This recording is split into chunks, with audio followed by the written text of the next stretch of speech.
Brilliant. It's 4 o'clock, so I think we'll get started. I'm sure lots more people will be joining us. But yes, well, good afternoon, everyone, and welcome to our Send Reform briefing for school leaders. It's absolutely fantastic to have so many of you joining us today. This is definitely a topic that's generating lots of discussion across the sector right now. Um, and one that school leaders are navigating on a daily basis. So our aim today really is to help bring some clarity to the changes, share some practical insights, and give you some useful next steps to take away as well. Here at Iris Connect, we've been supporting teacher development and professional learning in schools for many, many years, and SEND and inclusion have always been an important part of that work. As the conversation continues to evolve, we're really doubling down on our efforts to support school leaders and teachers with practical guidance and expertise and tools that make a real difference in practice. And that's why we're so pleased to have brought together such an experienced panel for today's session. So just to quickly introduce myself, my name is Anna. I'm Head of Learning Design here at Iris Connect, and I work directly with our wonderful schools to design bespoke content and really help tailor the Iris Connect platform to kind of align with their professional development priorities. A lot of that work as well has been more recently around inclusion and SEND. So lots of fantastic things coming to the platform. To introduce our fantastic panel, we have Gary Aubin, Director of Send Matters UK. We have Emma Roster and Josh Hamblin speaking from Silverwood School, an incredible special school in Wiltshire. And we have our very own Andy Newell as well, the founding and managing director of Iris Connect.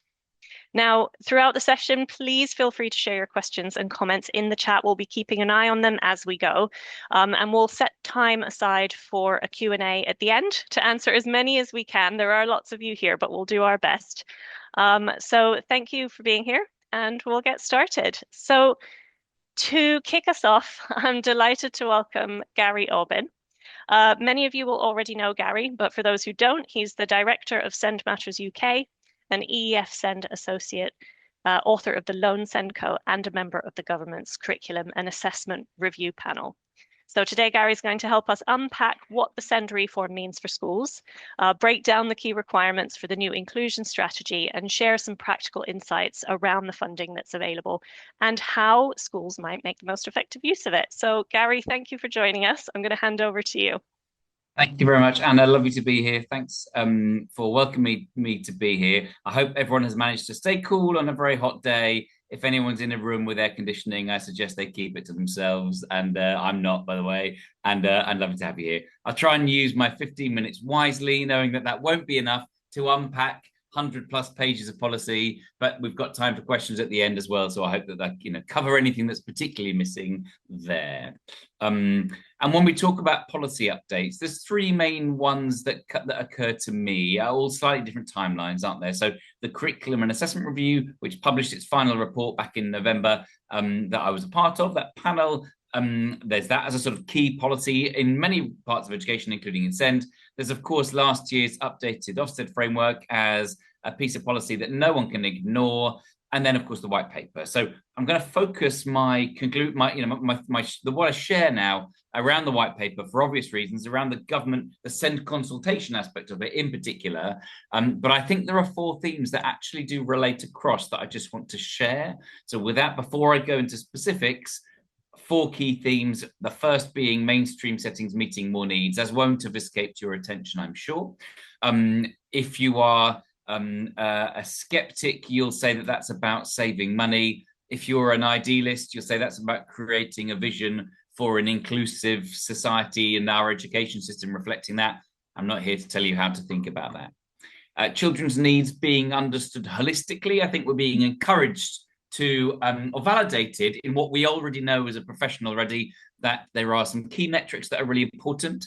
Some of the also more important things are harder to measure, are including but also beyond the academic, and that seems to really matter and come through in policy. I feel that teaching and learning is at the heart of how to meet these needs. So when we're thinking about SEND in particular, I think many SENCos I know are greatly frustrated because they know that one of the most important things they could do to support their pupils with SEND is to have a direct involvement in teaching policy in their school, in the direct involvement in the practice of their colleagues, working closely with teachers to help them make the best decisions they can in how they plan and deliver and reflect on their lessons, and helping leaders as much as they can to support those teachers in planning, delivering, and reflecting on their lessons for pupils with SEND. So, and yet those SENCOs who know how important that is often will tell me they're wrapped up in statutory process, in reactivity, in the deeply operational, without being able to keep that strategic focus on teaching and learning. So I see a useful policy kind of nudge there, I suppose, and then everyone as part of the solution. In every direction, everyone is being told SEND is something to do with you in a greater way than I think we've been told previously. So if ever it were true that if you've just got a great SENCO, they can get on with it and everyone else can get on with what they're doing. If that ever was true, and perhaps it never was, it's certainly never ever true now. And the greatest steer we see in that is, of course, in the Ofsted framework, where leaders, not SENCO, but leaders implement the graduated approach, meet needs, understand, identify needs early, and all the rest that we're told in the Ofsted framework there. Quick a quote on each from the white paper, if that's right, for folks on the white paper. This one, mainstream settings meeting more needs, it speaks for itself, I dare say. Children's needs being understood holistically. So one sort of thing that is a bit of example of that is that pupil engagement framework. So government using what it can to show, right, we have a wider range of things that we want to measure, count, monitor, assess in the way that governments want to do. Teaching and learning at the heart. This was the number one hope I had from the white paper, is an investment in the workforce. Many teachers will say, I am a mainstream teacher. I don't have a background in SEND. I care greatly about these children, but feel like I haven't been prepared to serve them well enough. So I'm very pleased to see that. And of course, that must include initial teacher training, but also go right throughout teachers and others in schools throughout careers, not only at the beginning. And everyone is part of the solution, that well-equipped workforce that I mentioned there. And sorry, there's national inclusion standards, actually. Quick point to make about that. If there are many schools will say, we are doing a great job, we are doing our bit, we are meeting needs of children within and beyond our local community. We're not particularly worried about us, we're worried about the schools, and they will often name them, that are not quite pulling their weight in the way they feel that they are. Sometimes that'll be very real, sometimes that'll be perception, but nevertheless, that kind of leveling of actually everyone has a duty to their children in their local community, and the national inclusion standards should be, if they're done well, a great sort of articulation of what the expectations are. So there's four main themes that as I see it, run through. You might have seen in the government consultation these layers of support. We're thinking school action plus and statement, aren't we? But we're calling it targeted plus and specialist. I have to say something that I think is contentious for some, especially for families who might have been let down greatly by our current system, is I see it as a benefit if children can get access to higher levels of support without an EHCP. So whereas some families may be very concerned, and in some cases rightly concerned, that if you change the thresholds around EHCP, actually, is it a reduction in either in support or in the sort of statutory nature of that support? The way I see it is that if schools can see what a child in their school needs, they can see that they need access to what they're calling an expert at hand, a specialist, access to some provision delivered within an inclusion base, access to a part-time placement or a temporary placement within an alternative provision or something else. Actually, no longer should schools have to say, yes, we'll provide all of that. We've just got to wait 20 weeks and go through several cycles of evidence first before we can. That might be painting a slightly idealistic version of this, but actually, if there's a message there of being able to provide more support earlier for pupils through that targeted plus layer without needing the statutory process of an EHCP, I believe there is also a positive there. A point that EHCPs are continuing. Sorry if that's pointing out something rather obvious. EHCPs are continuing. Currently, 6% have one. They reckon it will go up to about 7.7% of pupils will have one. And then under the new system, it will go down to, through DfE's modelling, about 4.4%. So most of the children who still have one would still qualify for one by those numbers, by that modelling there. So I think it's an important message for schools to give to families. EHCP is absolutely still a part of the new system. And these areas of development. And again, I feel positive about these in that I think the current broad areas of need, cognition and learning, communication, interaction, etc., they they can infer that a diagnostic label is the sort of the most important driving factor in driving the decisions that schools make about their children. Now, some people will feel that's absolutely right. I feel like there is a bit of that can alienate or, I suppose, disempower members of teachers and school leaders who care greatly about these children, but feel inexpert in those diagnostic labels. So, of course, one thing we need to do is upskill ourselves around diagnostic labels. But the other thing we need to do, of course, is make sure that we are seeing, alongside strengths, ambitions, aspirations of our children, we also see the barriers that are described nicely, not perfectly, but fairly well in this pie chart you'll see there, the barriers, and then we are therefore able to do it. So if we need every teacher, every TA, every leader to be able to recognize a barrier in front of them so that they can mitigate or work around or do something about that barrier, then actually speaking a language that is primarily about needs or barriers or differences, I think is more helpful personally. And you'll see some of those on there. I think every teacher in every school knows something about how to support pupils who struggle to manage impulses, plan, sequence, and organize their work, or struggle with their working memory capacity, for example. Okay, so a few sort of headlines, then specific policy points, and then I'll link into sort of what to do about them in my 5 minutes or 6 minutes or so we've got left. So we know that the Inclusive Mainstream Fund becomes, I think it's £14,000 for an average primary school per year, and about £45,000 for the average size secondary school per year. So you may well already know what your school is getting to. If you're in a multi-academy trust, it may be going via your multi-academy trust, in which case worth understanding, is that being pooled, is that being given all to schools, etc. If you otherwise it'll be going through a local authority to give out to schools. New national inclusion standards, so that kind of equity of support that should be there for schools. And that's not coming quickly. That's kind of 2-year project to make sure that the evidence happens and that those are written and that there's some feedback and consultation along the way. The inclusion strategy. So as you may know, the inclusion strategy has to be published on websites by the 31st of December. I do like the idea of civil servants waking up on New Year's Day and checking who's done it or not. Perhaps there's a few days grace accordingly. But of course, what we want to avoid is we get to the middle of December and say, oh, sugar, we need to do this quickly. Can we find a template and just do something that allows us to be compliant? There are 7 principles that need to go into the inclusion. Sorry, there are 7 principles to inform the school's work that it will articulate on their inclusion strategy. And you may have seen those already. They're things around teaching, learning, and curriculum, around leadership and governance, around early identification, around partnership working. It's really worth taking a look at those because in my opinion, those are 7 high leverage kind of areas of leadership that they've chosen, rather than those things that sometimes take up all the time, but may have lower impact, some of those. Happy to talk more about that when we get to questions towards the end if helpful. So by the end of December, that published on websites. National evidence-based training on consent and inclusion, as I mentioned earlier. My biggest hope for the white paper is that will be there. I believe that we'll have more information around that by the end of September, I've been told. Experts at hand, I don't particularly like the term, but I very much like the thing. If schools are able to not always fill out lengthy forms and wait several months or pay a lot of money to get colleagues who can provide that external professional support, EdScience, speech therapists, OTs, and also colleagues who work in specialist settings and in AP settings. If that is more available to mainstream settings, if those bridges, those links are there, I mean, what a wonderful bit of change if we can see that.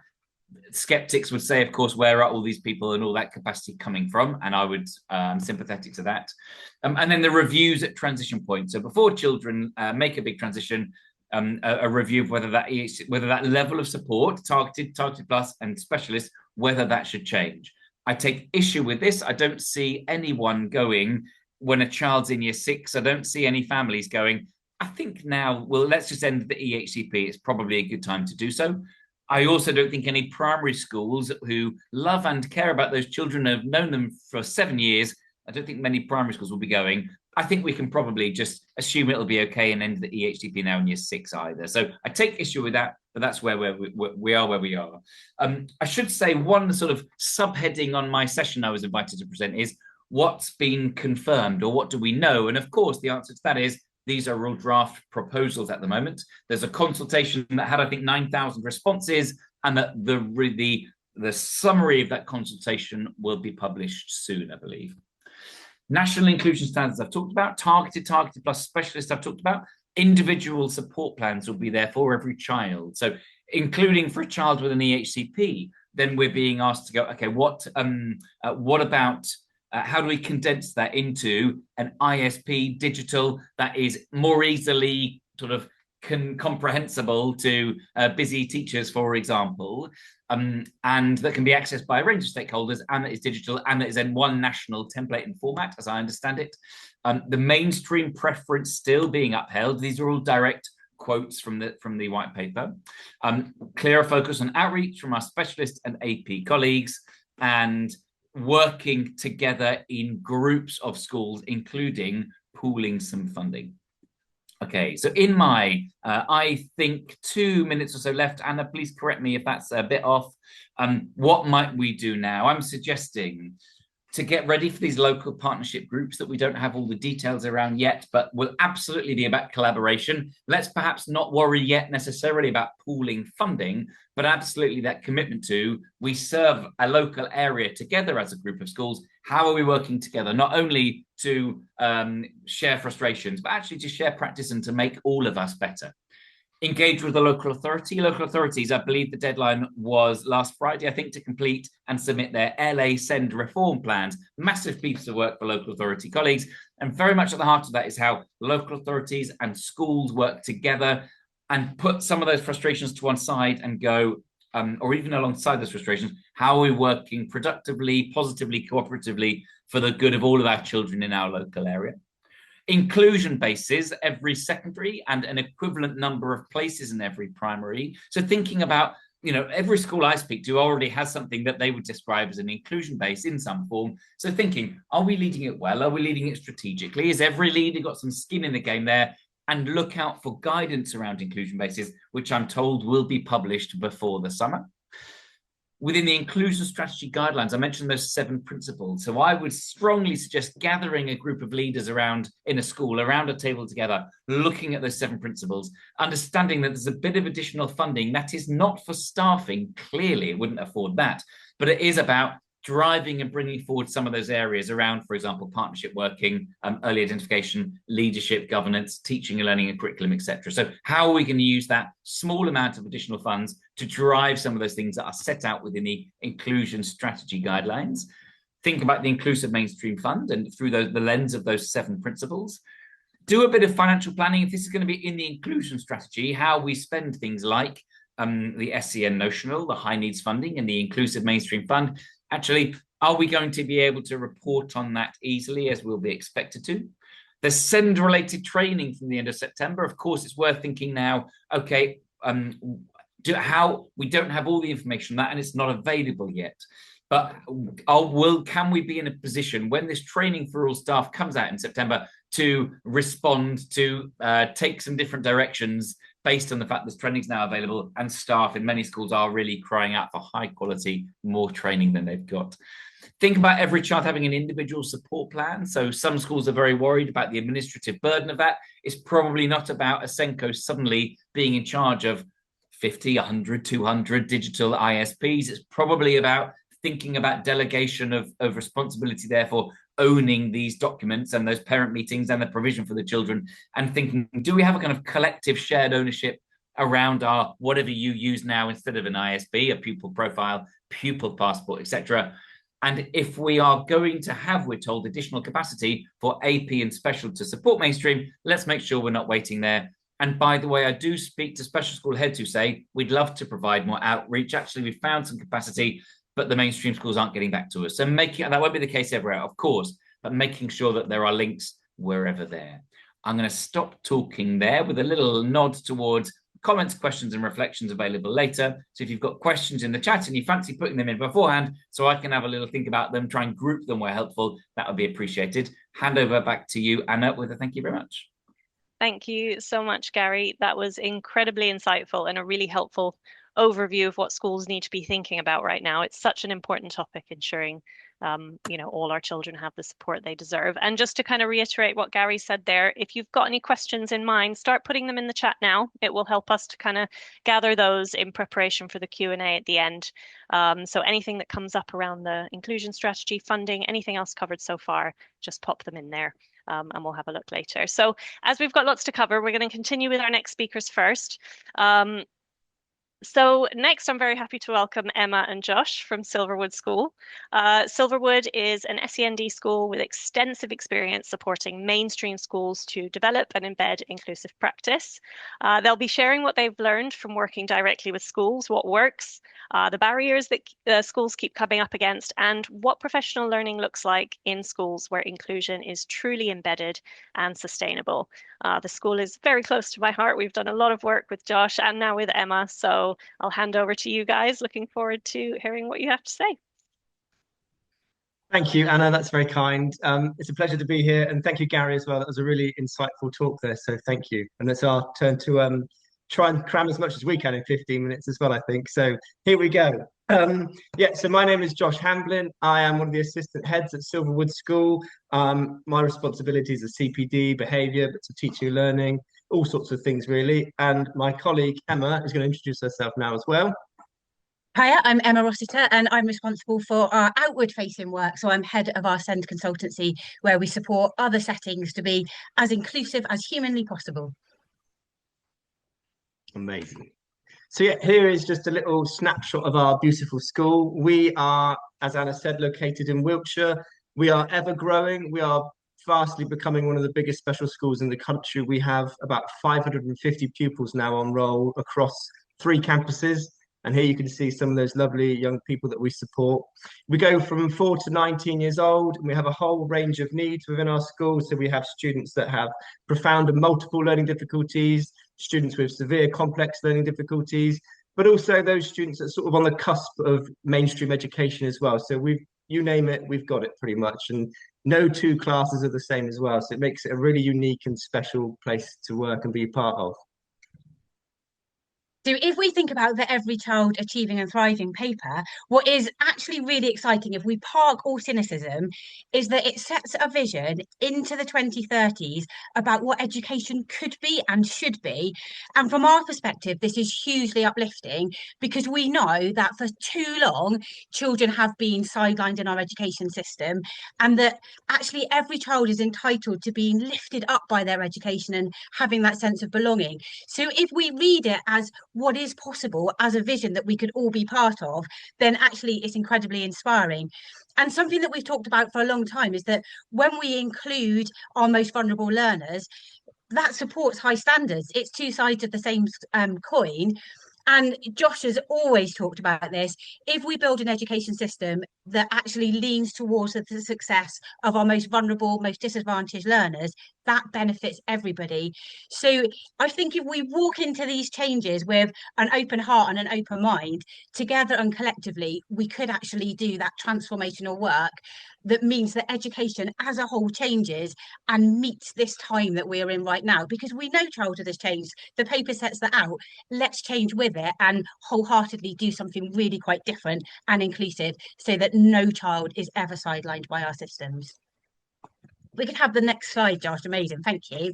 So part of the work we do in our outward facing work alongside our training is we will work with individual pupils who are at risk of falling out of the system for whatever reason. And Josh and I are going to share some of those stories with you.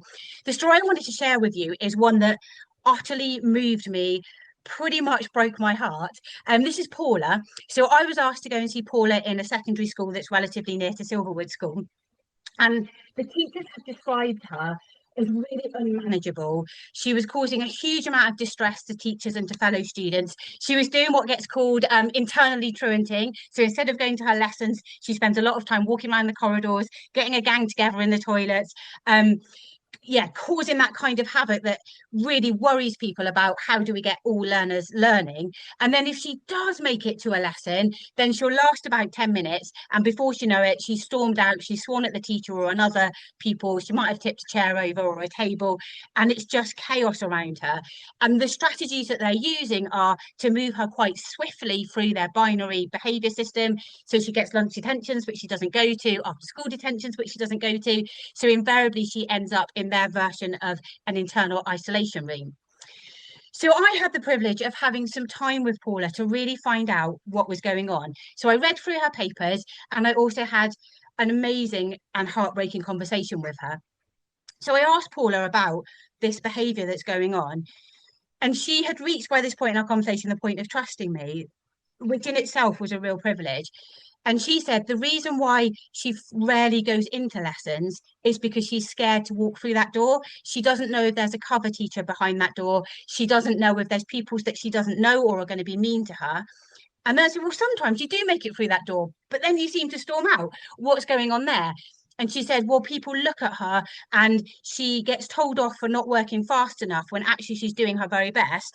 And she's hyper vigilant to this level of criticism. And of course, what emerged was the story behind this. And this is why it was so heartbreaking. It wasn't choice or defiance. It was about what had gone on in her life was that she'd been taken into care age 3. She'd been through 3 foster homes that had all broken down and she'd experienced that rejection. And now she was living in a care home. So what she went to home to every night was really different to what most of her peers were going home to. And when I asked her, and this showed my naivety, even though I've worked in specialist ed for so long, was I said, oh, so do you like your carer at home? And she gave me this kind of withering look, and it was like, which one? And she had about 15 across a week. So it was really painful, her experience. And alongside that, you could hear her processing challenges and that executive functioning that Gary mentioned as, you know, a key area of need. And I think where we are at, and it's through nobody's fault, it's a systems level thing, is we notice what a young person is doing, whether that's not engaging in the lesson or doing quite high tariff behaviours like Paula, and then we're judging them. We're thinking that young person has, for whatever reason, chosen to be disruptive. And so therefore our choice is to sanction, and that will enable them to get back on track and do the right thing. But of course, if your nervous system can't regulate enough, a sanction is just going to heighten your threat response. And so what we've done through these systems is led to all sorts of exclusion. And exclusion comes in many shapes and sizes. It might be a young person who feels they don't belong. It might be a young person like Paula who's just not allowed in that lesson and has to go to internal isolation. There's all sorts of reasons why a child can feel excluded, and there is the literal exclusion where they just don't have access to their education. And I sit in many isolations room, and it feels like watching the disadvantage gap grow in front of you. And so I think what we've been talking about for years and what the white paper challenges us to do is to reframe this. And Anna and Ruth have put together a really interesting way of codifying this, which I think can help us to be more inclusive. So of course we're going to notice that behaviour, especially when it's high tariff like the Paula story. But then instead of moving to judgment, because we can never know what is really going on, we consider that young person's lived experience and their experience in our school. So Paula has that trauma history, which is going to give that very heightened nervous system where she's going to go to fight or flight. And that might look unattractive in very disruptive, aggressive behaviour, but it's her nervous system doing the very best it can to help her survive. And then consider her processing difficulties. She's not working as fast as the others because she's missed loads of education. And also, there is something, it's never been fully assessed because she's moved from place to place, going on there for her. So what do we need to do there? And adaptation comes in many different forms. There can be that adaptation of giving her work that she's able to do, giving her somebody to walk through that door with, giving her a soft start to the day. Or it can be, as by the time we worked with Paula, it had to be really quite intensive, big level adaptation. And instead of going to the isolation room, she started her day in the nurture base of the school, and then they gradually enabled her to build connections with adults in the school that she trusted, who could then take her to the lessons where she could then succeed. Now, when I remember back to that time with Paula, I said, so what is the isolation room like for you, remembering that this is a young person who had experienced such significant trauma all through her life. And she just looked up from her long eyelashes and was like, it's hell. And some people think that young people like being in those rooms. They really don't. But when we do that adaptation, and this is what's happened for Paula, it's a transformational story, we lead to inclusion. And that is the ultimate vision of all of us in this space, is how can young people be included to get all those passports to their future lives, to happiness, to fulfillment. So I'm really grateful to Iris for framing it and coding it in that notice, consider, adapt, because I think we can have that in our heads when we look at young people. So this got us thinking. I was walking around a different school, but another school quite local to us, and we were talking about a pupil not dissimilar to Paula, because there's plenty of this high level of need. And they talked about not being able to meet such needs in mainstream schools. And it made me think, what if we use different language? What if we said, oh, those children don't really belong in our community, or we can't meet those needs in our community? I think it lands how it should, because actually schools and education is a universal service. It's for everyone, and we need to work together. And that's the beauty of this vision going into the 2030s, is working together to make it so that more of our young people can belong in their local schools, and not just belong, really thrive and achieve their potential. Thank you, Emma. Yeah, and I'm going to share with you now an example of some really inspiring practice, some really inclusive practice, because again, like Emma, I have the privilege of going around different schools and supporting them in various guises. And so a while back, similar sort of time of year to now, actually, I was in a primary school walking around, and it was just after year sixes had finished their SATs. And the teacher had reflected on, they've had a busy period, the students have been under a lot of stress. So decided that actually that afternoon they would all get together and play a game of rounders. It sounds lovely. It's a great idea. It's a great way to sort of celebrate the end of that period in their education. And then I met Lewis. Now, Lewis is a young man who has a diagnosis of autism. And Lewis has spent the day going through the processes, doing these tests and things like that. And then the game of rounders has sprung upon him. And you can see he's trying really hard. He's doing really well at kind of manage his emotions. But as it progresses, he starts to feel more and more sort of anxious and more overwhelmed by the situation. So little things started creeping in. When it was his turn to bowl, it became a bit of a battle because he didn't want to give up the ball. He didn't want to turn take. He wanted to be the bowler that afternoon.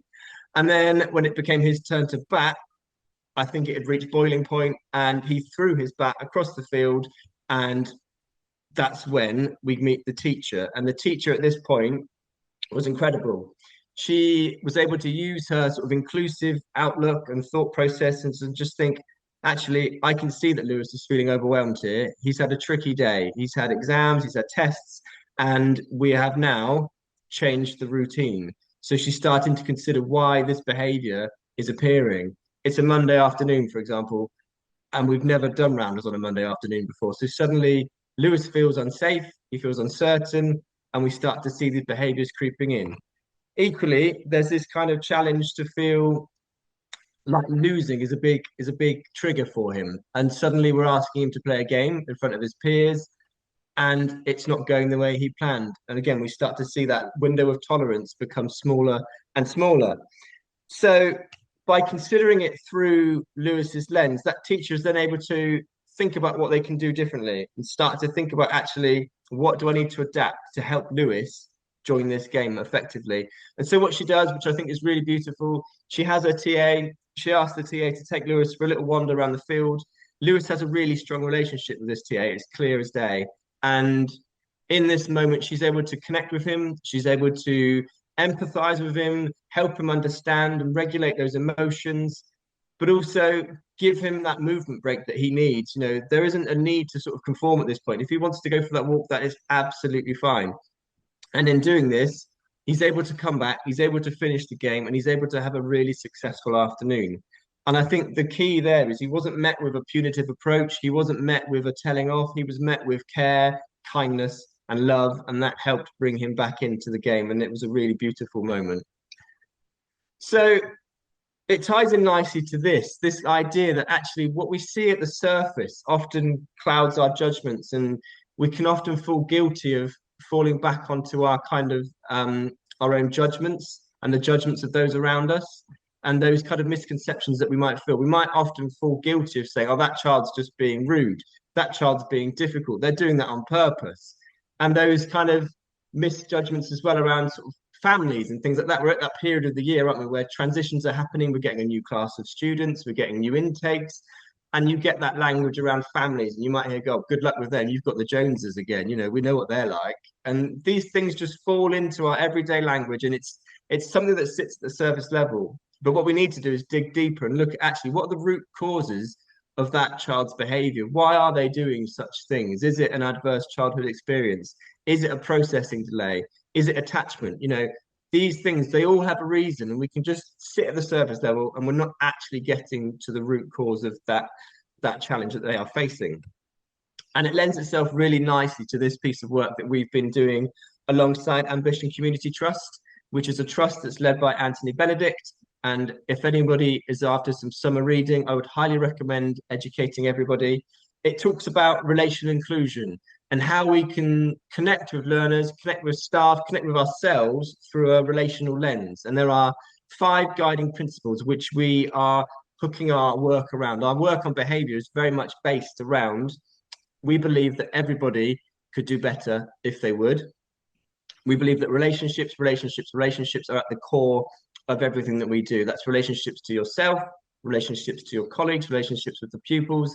Once you've got that connection, you can really start to foster positive engagement. You become that safe space, and it's a really powerful thing.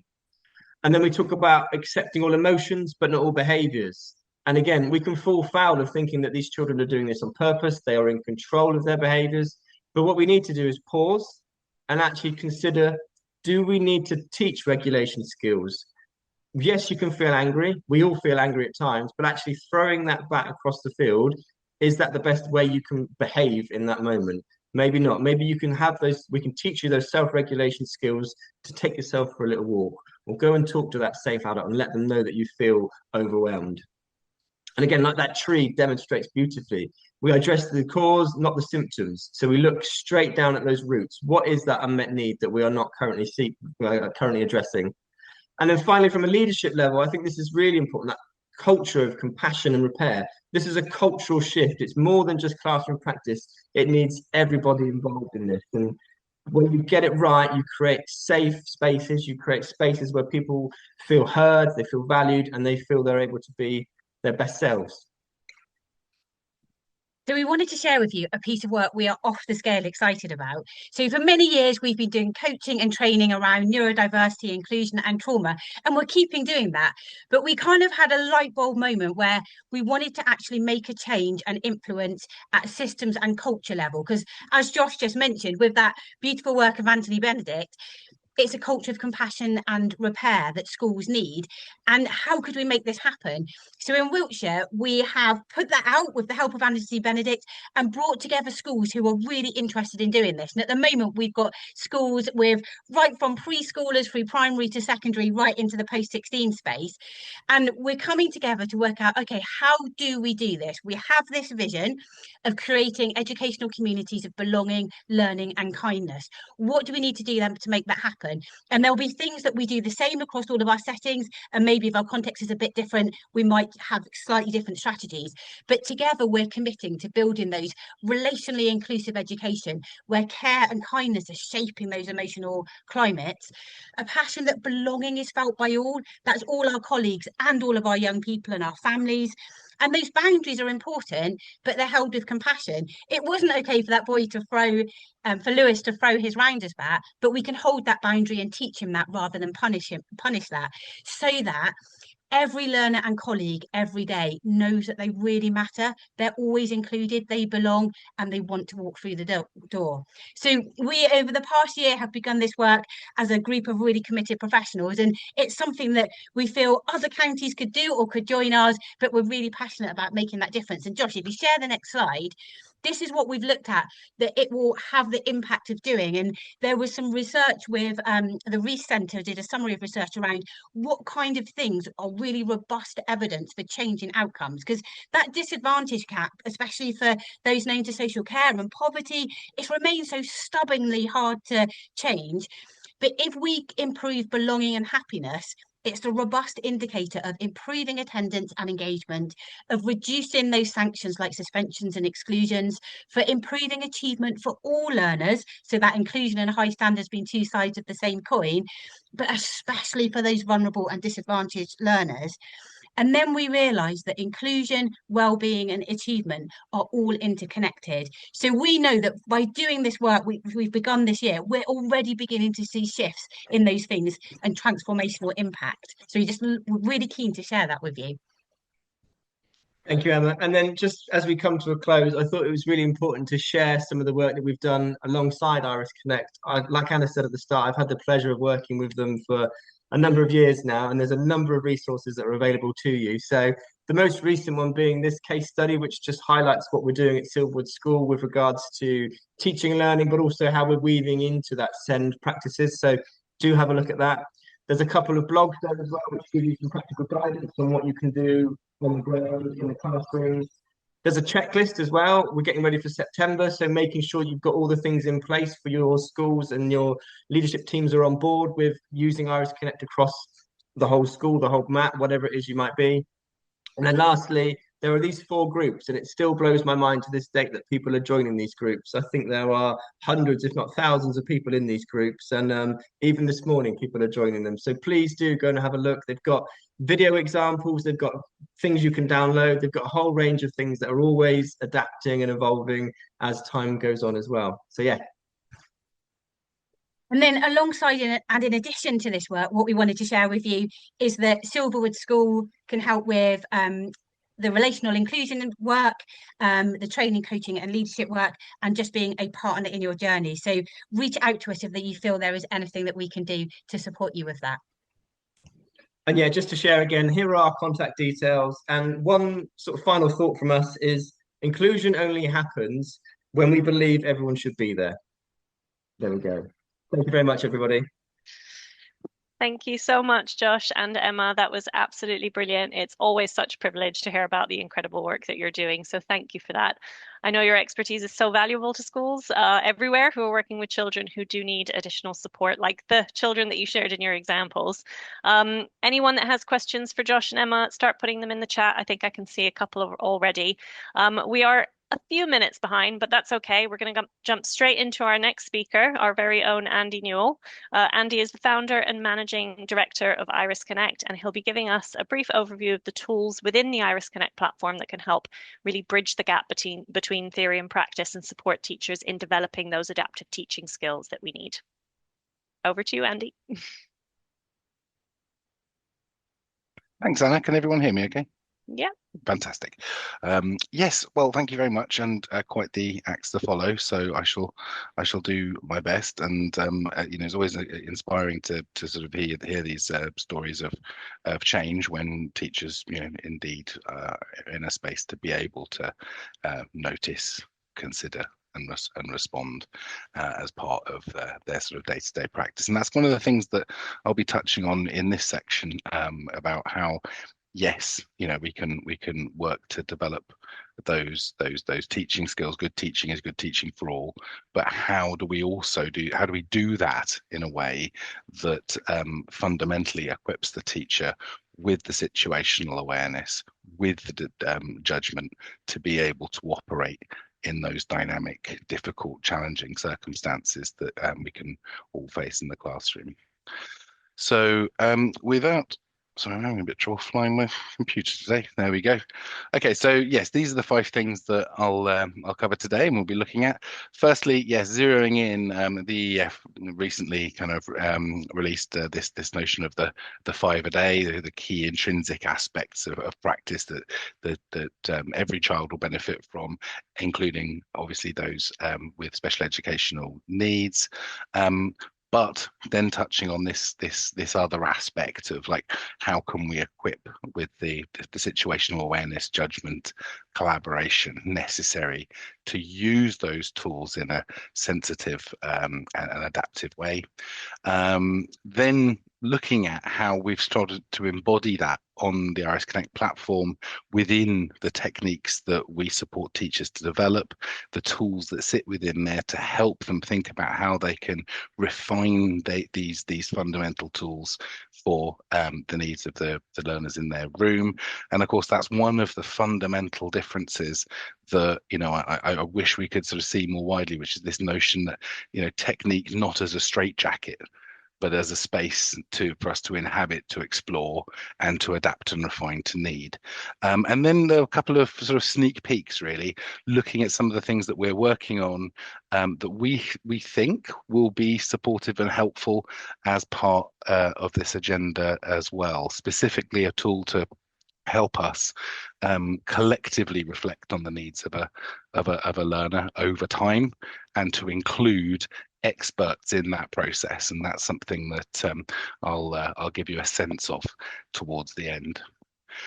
So yep, these were the 5 a day that the EEF positioned. You know, the notion that, you know, good sequenced explicit instruction with modeling, checking for understanding, and then sort of guided and independent practice, of course, supporting that sort of layer of metacognition and self-regulation.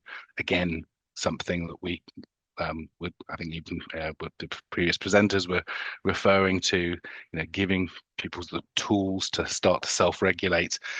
Scaffolding, of course, being there and providing the support as it's necessary, but scaffolding up rather than differentiating down, of course, something that we fully endorse and support as a notion.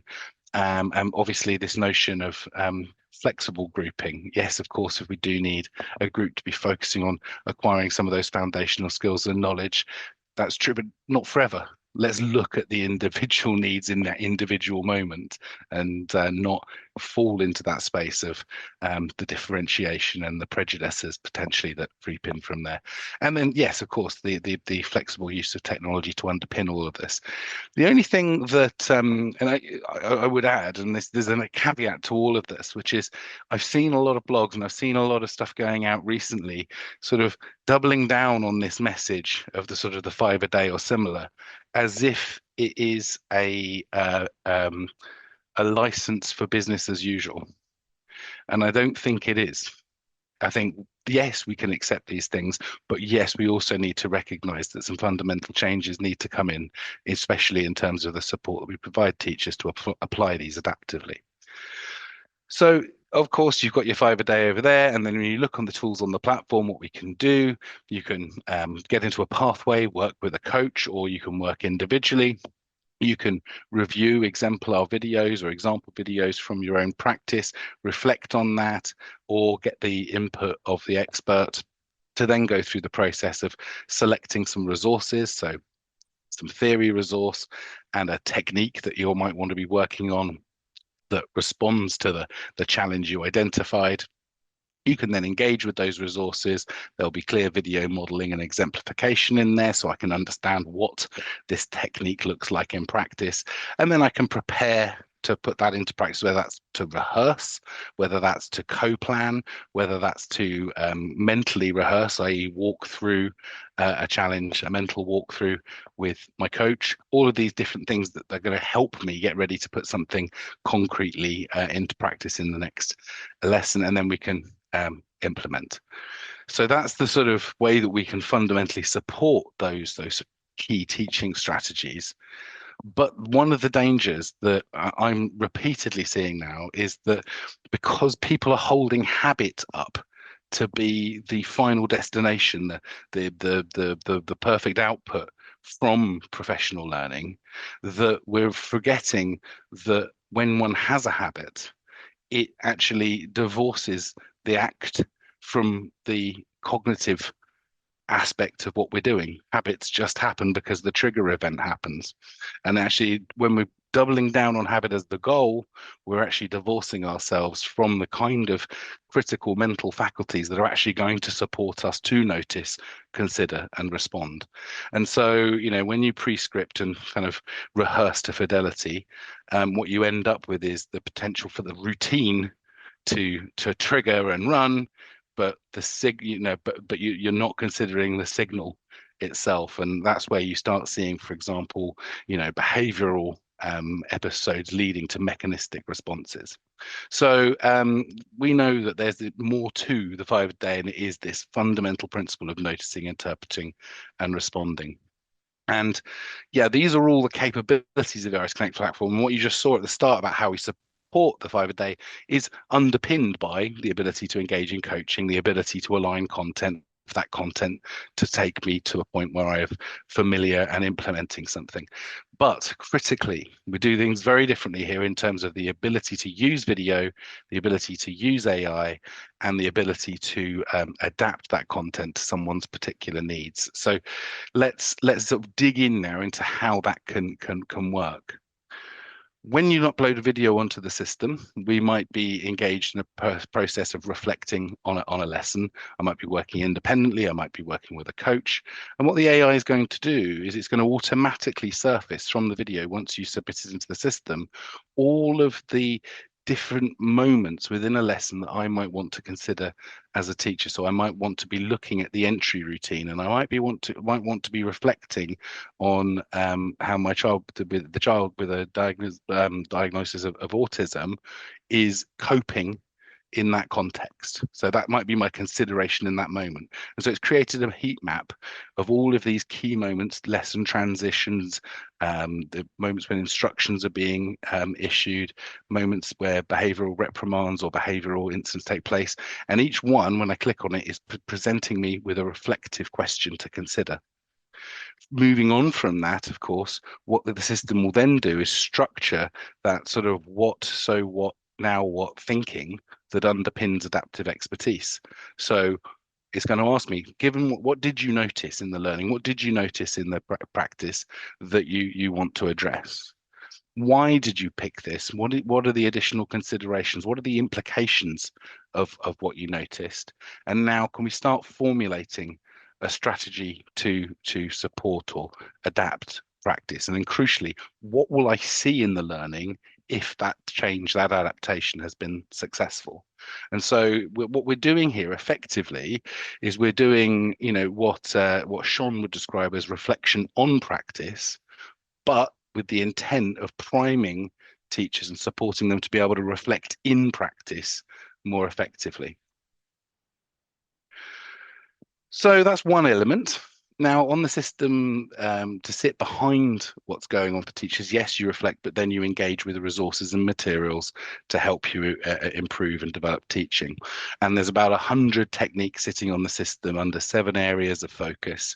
But what we felt was important was this ability to include within there some inclusion considerations.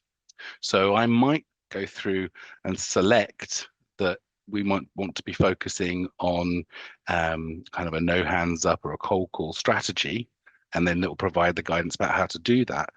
But what should I be looking for? What should I be noticing that might trigger me to consider and adapt that practice if, for example, I'm seeing high levels of stress response from pupils? So in this scenario, this is the technique. This is a behavior management technique centered on presenting learners with a choice when there's a behavioral issue that needs to be addressed. But it's also saying, under the inclusion considerations, well, consider processing though, because pupils with ADHD, trauma histories, SMEH, or autism might not be in a position to make an informed choice while they're dysregulated. So provide them the space to be more regulated in order to make a more informed choice. So these are the kind of adaptations that we're making at the technique level that are intended to support teachers to notice, consider, and adapt.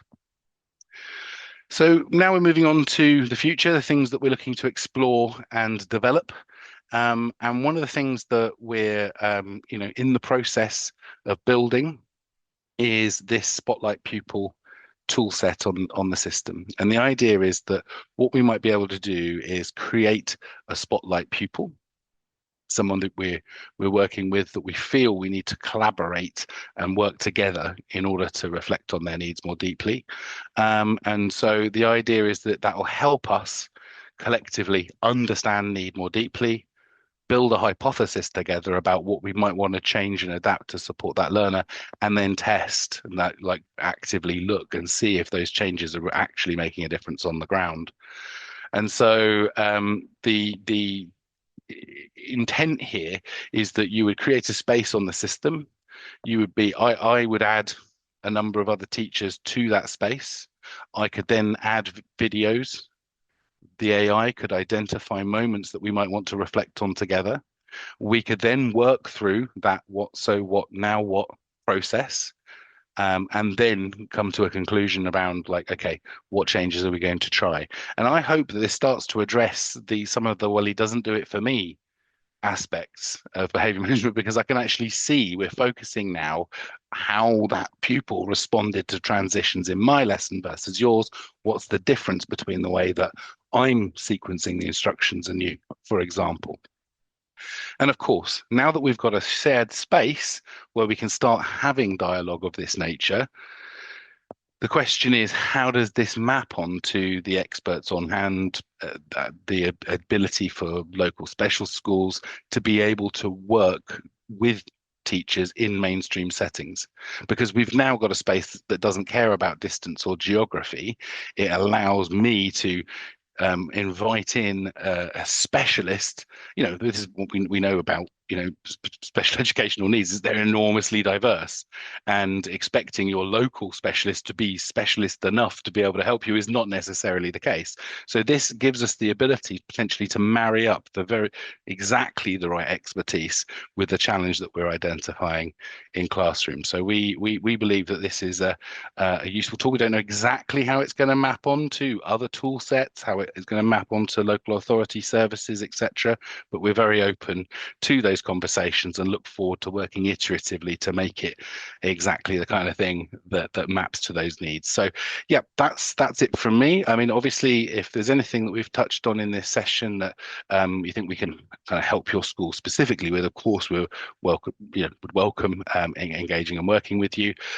Just a note that this is the kind of tool set that we're looking to use in conjunction with some of the collaborative work that we're doing with Silverwood, because this is the tool that can enable the expertise to reach further, to gain a more holistic insight, and to be able to align that guidance in the best way possible. So that's it from me.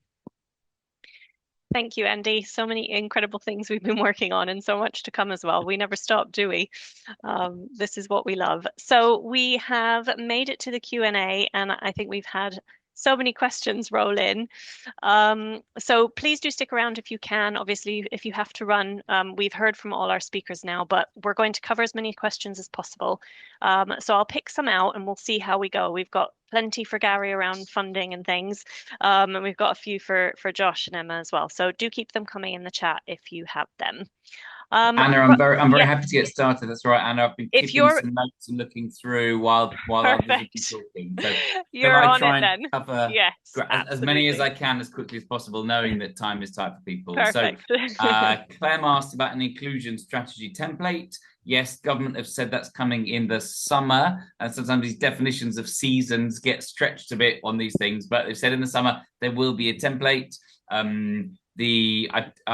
don't suspect it will be a template everyone has to use, but one that will obviously be compliant, and I suspect people would choose to use. Michelle asked about an individual support plan template, and my understanding is yes, their plan is one national digital platform that is consistent, that is not pages and pages and pages. We'll see what happens there. Judith mentioned about SPLD being kind of missing in those proposed areas for need, and Judith, you're not the only one that I've heard with concerns about that. I would expect to see that in the consultation response once that published for enough people to have mentioned that for that to be a thing, to be honest, but we'll wait and see there. Emma asked about ring-fenced funding. How is the funding ring-fenced? For me, mandating schools to publish on their website how they are using their funds, I think is a sort of slightly backdoor way, perhaps, of ring fencing that funding, including Ascend notional, which is not currently ring fenced. Fiona asked about ISPs, and the answer to your question, I think, Fiona, is yes, it is for all. For pupils who are targeted plus, or specialists, all of them will need to have an individual support plan through, as I understand it, this digital national digital platform.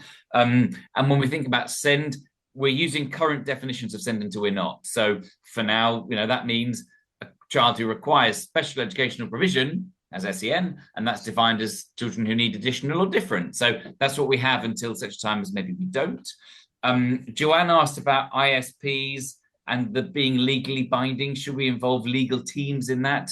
I would suggest not. And parents will have a right to complain about either a school saying, no, your child doesn't need one, or a school where they disagree about the level, targeted plus specialist, or about whether the thing, the strategies on it aren't being implemented, in the way that the parents are hoping, or at all as parents perceive it. So they have a right to complain. That's the kind of legally binding bit, is their right to complain to a school, and the school will need to place an independent SEND specialist on that to receive that complaint. We wait and see who and what that means. Anna, I can do 4 or 5 more if that's helpful, or take a pause. Let me know what's helpful. Yeah, I think we can go another minute if you want to try and cover a couple more. A couple have come back in the chat now as well. Fine. Okay, no worries. They keep coming. Yes, great. And Natalie mentioned about Insight or Provision Mapper, and can we use those, essentially, I think was the question. Again, my understanding is that we expected that one digital platform template is used for ISPs. But I also see a world where your likes of Insight and Provision Mapper will be adapting their business model if they need to make sure that they have a role to play here. So there's a bit of watch this space all round about this. Kathy mentioned about early years settings in relation to the Inclusive Mainstream Fund. Yes, it does include early year settings.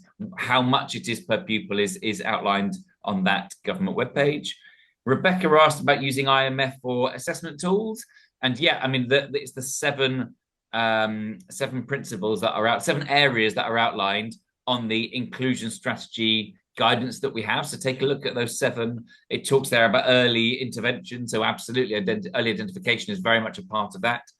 Megan asked about, Megan made a really good point that experts are needed not only from specialists and AP, but also mainstream to mainstream, so that those in very similar contexts can share their practice, and it's more easily replicable, perhaps, from one mainstream school to another.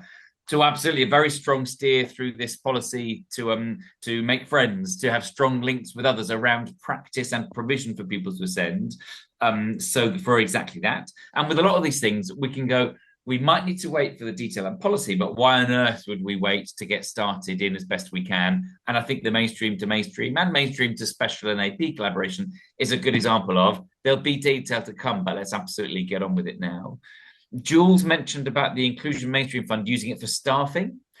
I can't find anywhere in the guidance that says you can't, recognizing that it doesn't go very far for staffing, does it? So if staffing, like a point, employing someone to do a little bit of work or some work relevant to one of the 7 areas, then absolutely you will be spending that on staffing. But what it won't do, of course, is employ even a single TA. And so if we think about it as a staffing budget, it's only disappointing. If we think of it as a way to further some of those areas around leadership of SEND, then that, I think, is the right way to think about it there. It would pay for more than one TA in secondary, of course, just not in primary, but not for that intention. Kate asked about independent schools getting the training, and yes, it will be available to every school and college. So it'll be freely available materials for schools and colleges. So absolutely, that's there. Made available to all is their language in the guidance. And last one, I think, Vicky talks about the fact that in a mainstream school with 1,400 pupils, actually sometimes a child would do better in a smaller setting, smaller class sizes. And Vicky, I want to not underestimate that level of challenge for a second. It is very clear, isn't it, that mainstream schools are expected to have expanded the breadth of what it means to be inclusive. And meet the needs of more children. Now, that's just a fact that is through the policy, and there's a wonderful inclusive vision, I'm sure, behind it, and maybe there's a pragmatic reality as well. And what are we being given to try and support us to do that well? Well, the national inclusion standards, so there's greater clarity on what's expected, the inclusive mainstream fund that I've talked about, forming local partnership groups with other schools to meet these challenges together, the experts at hand, so we've got more availability of others to come and support our work, the inclusion strategy, where we're thinking about this leadership of it and publishing it for parents and others to see, the national training offer, expectation of inclusion basis, etc. So absolutely, the parameters have grown. The white paper is not full of answers. Sorry, not full of kind of silver bullet answers, and it's certainly not full of now we've all got billions more to spend to do it. But it does present a vision for inclusion that I like and has many good things that I think will support us without making it easy, but are guided by the right things and will support our pupils, I believe. So yeah, thank you. That's my run through the questions, but I haven't seen the 4 or 5 that may have just come in then. There's just one thing that's popped up from someone in the chat that I thought I'd flag, as a few people have agreed with it. Jackie's just commented on the feeling that there's a bit of a mismatch between the high academic standards required in education with these individualized needs of children who are perhaps less academic, and just wondering how sort of what we've heard so far kind of addresses that concern. Don't know if you have any thoughts on that, Gary, or indeed Emma and Josh, jump in if you have anything as well to add. I'll start as I'm unmuted, but Emma Yeah. just may have better answers than me on that. Just to say, from my point of view, performance measures in schools are imperfect, aren't they? I know that there is exploration by government about what to do about that. I know that we're expecting some responses about what to do about performance measures that maintain high expectations, all the rest of it, but also take into account that every mainstream school in the country has children who once would have been educated in special schools, and I suspect, but they don't have the freedom to take children out of those accountability measures. And there are all kinds of risks if we do, aren't there? If we say, don't worry about accountability measures for EHCPs, there's all kind of unintended consequences to that. So I think we have to wait and see what's going to come about the changes to those accountability measures. And sometimes, and I hope this doesn't sound trite, just make the right decisions for the children in front of us, as you heads, Senkos and others on the call continue to do every day, knowing that sometimes if it's one kid out of 200 that needs to do 4 qualifications instead of 8 at GCSE, it's not going to change our progress rate score too much. But knowing schools are punished, the more inclusive they are by some of those measures, and yet we continue to do the right thing proudly for those children who need it. And I hope that doesn't sound too trite. And Emma, you may have better answers than me on that. No, I absolutely loved what you said. Yeah, we do the right thing regardless, don't we? It's interesting, the schools that I've been working with recently, if they've had an offset inspection, there's been a real focus on those foundational skills, because of course we can't build those other standards if that young person is struggling to read. There's also a connection between the young people who are causing a lot of disruption and their literacy levels. And so if we go down that punitive approach, then that exacerbates the issue. So where we're at with some of those relational approaches are that we need to stop causing harm. Isolation rooms, the evidence is showing us it's causing harm, and move towards those relational approaches. And we will see down the line that getting those achievement gaps closed actually becomes easier. So although it sounds pie in the sky, it actually works in exactly the same direction. And the research that's coming out of Oxford University would completely support that, especially around young people named to social care. So it is that 2 sides of the same coin. It just doesn't feel like it yet, because we've been kind of working in that opposite direction culturally and systemically, I suppose, is my interpretation of where we're at. Thank you, Emma. Definitely lots to think about. I'm very conscious of everyone's time, but I do want to take a couple more questions that came in for Josh and Emma as well before we close things off. So one question that came in: will the Wiltshire Relationals Inclusion Approach be offered out countrywide? That is absolutely our intention and our vision. So we're a year into it, and we're working very closely with Anthony Benedict's Trust and with other kind of thought leaders.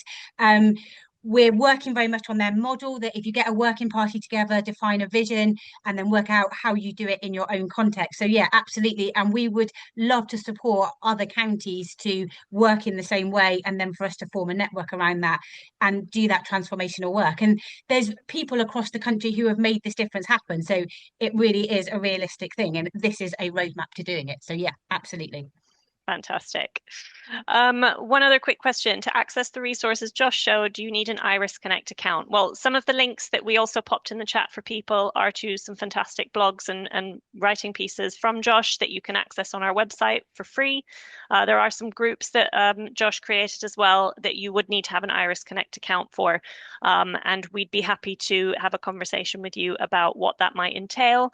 If you head to irisconnect.com, you'll be able to click on the request a demo button, and we can get in touch with you to arrange a call just to kind of talk you through what your options are, what's available on the platform, and so on.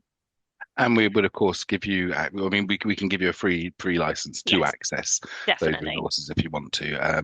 Obviously, we hope that when you come, you see all the other good things. Yes, but, and there are many good things. It's definitely a jewel in the crown, so something that's well worth accessing. Absolutely. And I know, Josh, that someone did put this in the chat, but it would be lovely just for anyone who didn't catch it if you could repeat your quote there at the end, because I think lots of people liked it. Yeah. I'd love to say it was mine. You can claim it as mine. Inclusion happens when we believe everyone should be there. So inclusion happens when we believe everyone should be there. Thank you so much. I thought it would be worth you just repeating it just in case some people didn't catch it in the chat. Right, we are actually 10 minutes over, and while I think most of us here would love to keep this conversation going forever, I'm conscious that you probably all want to go about your evening. So thank you all so much for joining us today. Thank you, Gary. Thank you, Emma. And thank you, Josh. And you, Andy, of course, as well. I hope the session's given everyone a bit more clarity on the Send Reform and some practical ideas you can take back. Again, if you aren't already an Iris Connect user and would like to explore the platform, we're happy to show you more and talk you through it. So just jump onto irisconnect.com and get in touch with us. And that's it. Thanks again for your time and enjoy the rest of your evening. Thank you, everyone. Thank you very much. Take care.